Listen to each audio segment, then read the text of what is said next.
RSS ವಿರುದ್ಧ ಅವಹೇಳನಕಾರಿ post ಆರೋಪ ವಿಚಾರಕ್ಕೆ ಸಂಬಂಧಪಟ್ಟಂತೆ ಗೃಹ ಸಚಿವ ಪ್ರಿಯಾಂಕ್ ಖರ್ಗೆಗೆ ಕೋರ್ಟ್ ಸಮನ್ಸ್ ಅನ್ನು ಕೊಟ್ಟಿದೆ.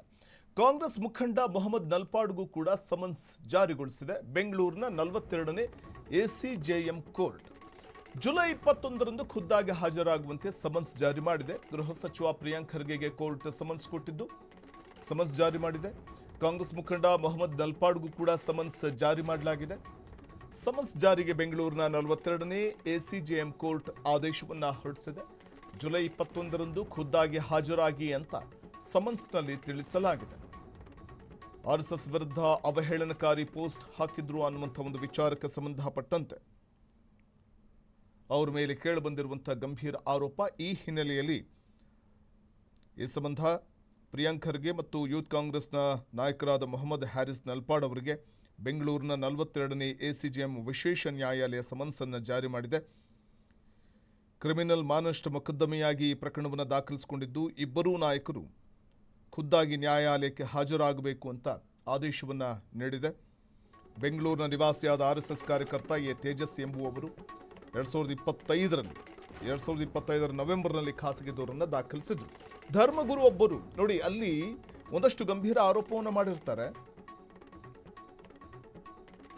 ಆರ್ಎಸ್ಎಸ್ ವಿರುದ್ಧ ಸಚಿವ ಪ್ರಿಯಾಂಕ್ ಖರ್ಗೆ ಸಮರ ಮುಂದುವರೆದಿದ್ದು ಎಕ್ಸ್ ಖಾತೆಯಲ್ಲಿ ಆರ್ಎಸ್ಎಸ್ ವಿರುದ್ಧ ಖರ್ಗೆ ವಾಗ್ದಾಳಿಯನ್ನು ನಡೆಸಿದ್ದಾರೆ.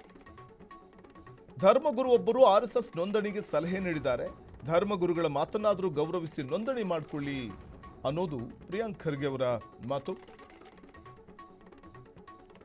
ಮತ್ತು ಇದೇ ಸಂದರ್ಭದಲ್ಲಿ ಆರ್ಎಸ್ಎಸ್ ದೇಶಕ್ಕೂ ಧರ್ಮಕ್ಕೂ ನಿಷ್ಠರಲ್ಲ ಎನ್ನುವ ಕಳಂಕ ಇದೆ ಅಂತ ಆರ್ಎಸ್ಎಸ್ ಮೇಲೆ ವಾಕ್ಪ್ರಹಾರವನ್ನು ನಡೆಸಿದ್ರು.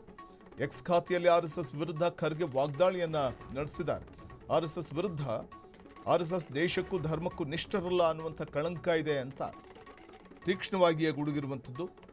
ಧರ್ಮಗುರುಗಳು ಆರ್ಎಸ್ಎಸ್ ನೋಂದಣಿಗೆ ಸಲಹೆ ನೀಡಿದ್ದಾರೆ. ಧರ್ಮಗುರುಗಳ ಮಾತನ್ನಾದರೂ ಗೌರವಿಸಿ ನೋಂದಣಿ ಮಾಡಿಕೊಳ್ಳಿ ಅನ್ನುವಂಥದ್ದು ಪ್ರಿಯಾಂಕ್ ಖರ್ಗೆ ಅವರ ಮಾತು. ಮತ್ತೊಂದು ಕಡೆ ಪ್ರಿಯಾಂಕ್ ಖರ್ಗೆಗೆ ಸಮನ್ಸ್ ಜಾರಿಗೊಳಿಸಿದ್ದು ಭಾರತೀಯ ನ್ಯಾಯ ಸಂಹಿತೆ BNS 2023ರ ಸೆಕ್ಷನ್ 356 ಅಡಿಯಲ್ಲಿ ನ್ಯಾಯಾಲಯವು ಈ ಕ್ರಮವನ್ನು ಕೈಗೊಂಡಿದೆ. ಅಂದರೆ ಸಾರ್ವಜನಿಕ ಮತ್ತು ಸರ್ಕಾರಿ ಮೈದಾನದಲ್ಲಿ ಆರ್ಎಸ್ಎಸ್ ಚಟುವಟಿಕೆಗಳನ್ನು ನಿಷೇಧಿಸುವಂತೆ ಪ್ರಿಯಾಂಕ್ ಖರ್ಗೆ ಪತ್ರವನ್ನು ಬರೆದಿದ್ರು ಹಾಗೂ ಸಾಮಾಜಿಕ ಜಾಲತಾಣಗಳಲ್ಲಿ ಸಂಘಟನೆಯ ವಿರುದ್ಧ ಅವಹೇಳನಕಾರಿ ಪೋಸ್ಟ್ಗಳನ್ನು ಹಾಕಿದ್ರು. ಇದಕ್ಕೆ ನಲ್ಪಾಡ್ ಕೂಡ ಸಾಥ್ ನೀಡಿದ್ರು ಅಂತ ದೂರಿನಲ್ಲಿ ಉಲ್ಲೇಖಿಸಲಾಗಿತ್ತು. ಬೆಂಗಳೂರಿನ ನಿವಾಸಿಯಾದ ಆರ್ಎಸ್ಎಸ್ ಕಾರ್ಯಕರ್ತ ಎ ತೇಜಸ್ ಎಂಬುವವರು 2025ರ ನವೆಂಬರ್ನಲ್ಲಿ ಈ ಖಾಸಗಿ ದೂರನ್ನು ದಾಖಲಿಸಿದ್ರು. ಅಂದರೆ ಆರ್ಎಸ್ಎಸ್ ಚಟುವಟಿಕೆಗಳನ್ನು ಸಾರ್ವಜನಿಕ ಮತ್ತು ಸರ್ಕಾರಿ ಮೈದಾನದಲ್ಲಿ ನಿಷೇಧಿಸಬೇಕು ಅಂತ ಪ್ರಿಯಾಂಕ್ ಖರ್ಗೆ ಪತ್ರ ಬರೆದಿದ್ದಲ್ಲದೆ ಸೋಷಿಯಲ್ ಮೀಡಿಯಾದಲ್ಲಿ ಕೂಡ ಸಂಘಟನೆ ವಿರುದ್ಧ ಅವಹೇಳನಕಾರಿ ಪೋಸ್ಟ್ ಹಾಕಿದ್ರು. ಇದಕ್ಕೆ ನಲ್ಪಾಡ್ ಕೂಡ ಸಾಥ್ ಕೊಟ್ಟಿದ್ರು ಅಂತ ದೂರಿನಲ್ಲಿ ಉಲ್ಲೇಖ ಮಾಡಲಾಗಿತ್ತು. ಮತ್ತು ಪ್ರಮುಖವಾಗಿ ಪ್ರಿಯಾಂಕ್ ಖರ್ಗೆ ಅವರು ಅವತ್ತು ಆರ್ಎಸ್ಎಸ್ ಸದಸ್ಯರೊಂದಿಗೆ ಯಾವತ್ತಿಗೂ ಸ್ನೇಹವನ್ನು ಬೆಳೆಸಬೇಡಿ ಅಂತ ಕಾರ್ಯಕರ್ತರನ್ನು ಉದ್ದೇಶಿಸಿ ಬರೆದಿದ್ರು. ಜೊತೆಗೆ ಆರ್ಎಸ್ಎಸ್ನವರು ನಿಜವಾದ ವಿಷಪೂರಿತರು ಮತ್ತು ನಿಂದಕರು ಅಂತ ಆಕ್ಷೇಪಾರ್ಹ ಪದಗಳನ್ನು ಕೂಡ ಬಳಕೆ ಮಾಡಿದರು. ಪ್ರಿಯಾಂಕ್ ಖರ್ಗೆ ತಮ್ಮ ಅಧಿಕೃತ ಎಕ್ಸ್ ಟ್ವಿಟರ್ ಖಾತೆಯಲ್ಲಿ ಕಾರ್ಯಕರ್ತರನ್ನು ಉದ್ದೇಶಿಸಿ ಅವರು ಅವತ್ತು ಈ ನಿಂದನಾತ್ಮಕವಾದ ಪದವನ್ನು ಬಳಕೆ ಮಾಡಿದರು. ವಿಷಪೂರಿತ ನಿಂದಕರು ಆರ್ಎಸ್ಎಸ್ನವರು, ಅವರ ಜೊತೆ ಯಾವತ್ತಿಗೂ ಸ್ನೇಹ ಬೆಳೆಸಬೇಡಿ, ನಿಜವಾದ ವಿಷಪೂರಿತರು ಮತ್ತು ನಿಂದಕರು ಅಂತ ಆಕ್ಷೇಪಾರ್ಹ ಪದವನ್ನು ಬಳಕೆ ಮಾಡಿದ್ರು ಪ್ರಿಯಾಂಕ್ ಖರ್ಗೆ ಅನ್ನುವಂಥದ್ದು ದೂರಿನಲ್ಲಿ ಉಲ್ಲೇಖಿಸಲಾಗಿದ್ದಂಥ ಅಂಶಗಳು. ಮತ್ತು ದೇಶದ ಪ್ರಗತಿಗೆ ದೊಡ್ಡ ಅಡ್ಡಿ ಆರ್ಎಸ್ಎಸ್ ಸಂಘಟನೆ, ದೇಶದ ಬೆಳವಣಿಗೆ ಮತ್ತು ಪ್ರಗತಿಗೆ ಅತ್ಯಂತ ದೊಡ್ಡ ಅಡ್ಡಿ ಅಂತ ಸಾರ್ವಜನಿಕವಾಗಿಯೂ ಕೂಡ ಲೇವಡಿ ಮಾಡಿದ್ರು ಪ್ರಿಯಾಂಕ್ ಖರ್ಗೆ.